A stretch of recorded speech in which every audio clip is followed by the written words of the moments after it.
Hi, my name is Larry Newman. I'm an attorney. I'm located in Ithaca, New York. Why don't you come on in?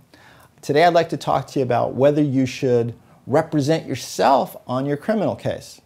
One of the problems with going what's called pro se is that you may not know that there may be collateral consequences to pleading guilty to anything. Now, what's a collateral consequence? There's three main collateral consequences that I'm always thinking about when somebody's going to do a guilty plea to anything. A guilty plea means that you're saying, I did this. Whether you're pleading guilty or you're found guilty after a trial, it's the same thing under the law. And what ends up happening is that now you may have issues with a license after the fact. So if you plead guilty to all the DWs, whether it's DWAI, driving while ability impaired, or DWAI drugs, or DWI, what's the future issues in terms of your license? Because have you had a prior one and now you're pleading guilty and you won't be able to get another conditional license, you won't be able to get any license? What's going to happen to your license administratively with a guilty plea? That's one thing.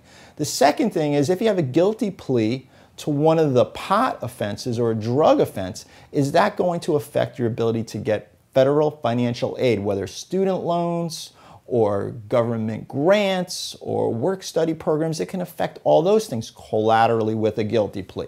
The third area that I see that people do guilty pleas and then later on are surprised are, what is your status in terms of a visa being here, immigration?